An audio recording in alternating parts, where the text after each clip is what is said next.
Assalamualaikum warahmatullahi wabarakatuh. Perkenalkan, kami dari program studi akuntansi syariah. Saya Rodatul Mulisa. Saya Rini Dayat.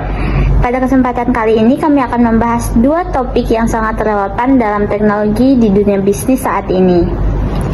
Yang pertama, di era digital yang berkembang sangat pesat, perusahaan dibentuk untuk mampu beradaptasi dengan teknologi agar tetap kompetitif dan mampu memenuhi kebutuhan pasar yang terus berubah.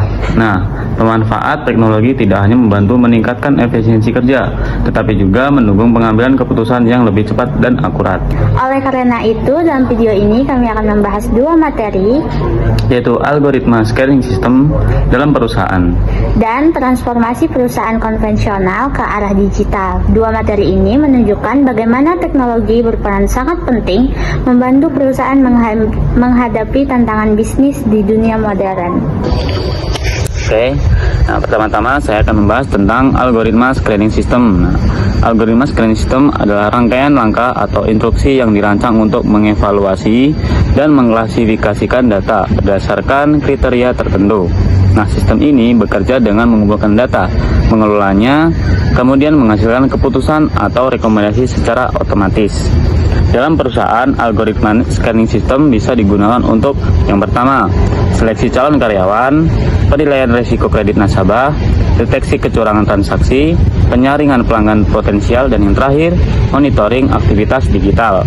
Nah, keunggulan utama sistem ini adalah kemampuannya memproses data dalam jumlah besar dengan cepat dan konsisten dibandingkan proses manual. Misalnya, sebuah perusahaan teknologi menerima 5.000 lamaran kerja untuk posisi data analis. Jika seluruh lamaran diperiksa secara manual, proses rekrutmen akan memakan waktu yang sangat lama. Nah, untuk mengatasi masalah tersebut, perusahaan menggunakan algoritma scaling system ada 3 tahap. Yang pertama, pengumpulan data. Sistem pengumpulan informasi dari CV pelamar seperti pendidikan, pelamaran kerja, sertifikasi, keterampilan teknis, dan prestasi yang relevan. Yang tahap kedua, pemrosesan data. Nah, algoritma memberikan skor pada setiap pelamar berdasarkan kriteria yang telah ditentukan perusahaan. Contohnya, pendidikan relevan 30 poin, pengalaman kerja 40 poin, sertifikasi potensial 20 poin, dan kemampuan teknis tambahan 10 poin. Dan yang tahap terakhir, penyaringan. Pelamar dengan nilai di atas 80 akan masuk ke tahap wawancara, sedangkan yang nilainya di bawah standar akan otomatis tersaring. Hasil dari 5.000 pelamar hanya 200 kreditat terbaik yang diharuskan ke tahap berikutnya. Nah, perusahaan dapat menghemat waktu untuk biaya dan tenaga dalam proses rekrutmen. Meskipun efektif, penggunaan algoritma tidak selalu sempurna. Misalnya, algoritma dilatih menggunakan data karyawan lama yang sebagian besar berasal dari universitas tertentu. Nah, akibatnya sistem cenderung memberikan nilai lebih tinggi kepada lulusan universitas tersebut dan mengabaikan kreditat lain dari yang sebenarnya memiliki kemampuan yang sama atau bahkan lebih baik. Nah, fenomena ini algoritma bias atau bias algoritma. Dampaknya ada 4. Ketidakadilan dalam proses seleksi, hilangnya kesempatan bagi kandidat yang kompeten, dan menurunkan keberagaman sumber daya manusia dalam perusahaan, dan yang terakhir, resiko reputasi dan tuntunan hukum bagi perusahaan.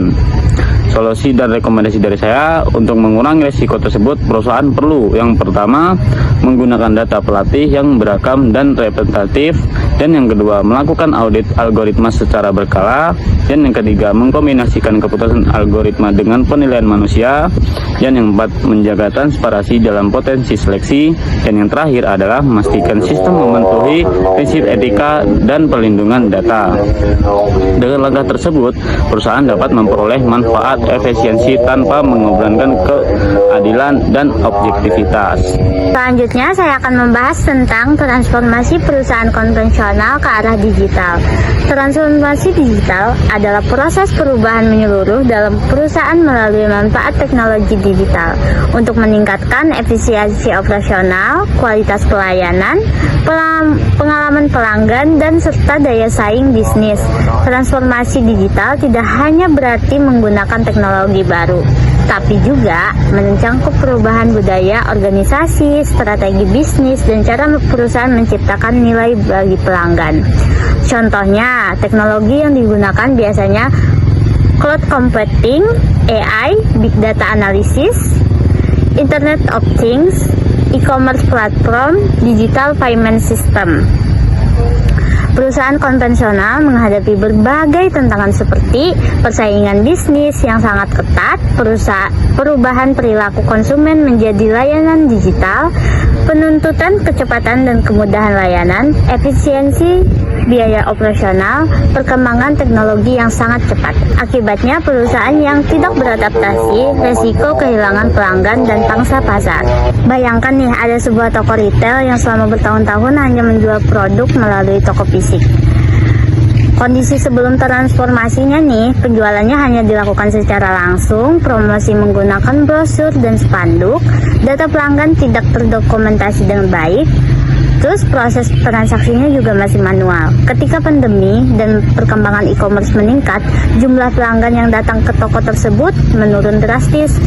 Terus setelah itu dia melakukan langkah transformasi. Yang pertama, membuat website dan toko online, bergabung dengan marketplace, menggunakan pembayaran digital, memanfaatkan media sosialnya untuk promosi, dan menggunakan sistem manajemen investasi berbasis cloud. Nah, setelah transformasi itu dilakukan, jangka pasar menjadi lebih luas, penjualan meningkat karena pelanggan dapat berbelanja dengan kapan saja, mengelola stoknya lebih akurat, pelayanan pelanggannya juga lebih cepat, pengambilan keputusan jadi lebih baik karena berbasis data. Transformasi digital ini memungkinkan perusahaan meningkat efisiensi sekaligus memperkuat hubungan dengan pelanggan. Meskipun memberikan banyak manfaat, transformasi digital juga menghadapi berbagai tantangan, misalnya seperti biaya investasi teknologi yang tinggi, kurangnya kompetensi digital karyawan, resistensi terhadap perubahan, resiko keamanan data, dan serangan siber, kebutuhan pembaruan sistem secara berkelanjutan. Karena itu, perusahaan harus memiliki strategi yang matang dalam proses transformasinya. Nah, beberapa strategi yang saya sarankan adalah menetapkan visi digital yang jelas, meningkatkan kompetensi SDM melalui pelatihan, mengintegritaskan teknologi dengan proses bisnis, menjaga keamanan dan pelanggan, melakukan evaluasi dan inovasi secara berkelanjutan. Transformasi digital yang berhasil membutuhkan dukungan teknologi, sumber daya manusia, dan kepemimpinan yang kuat.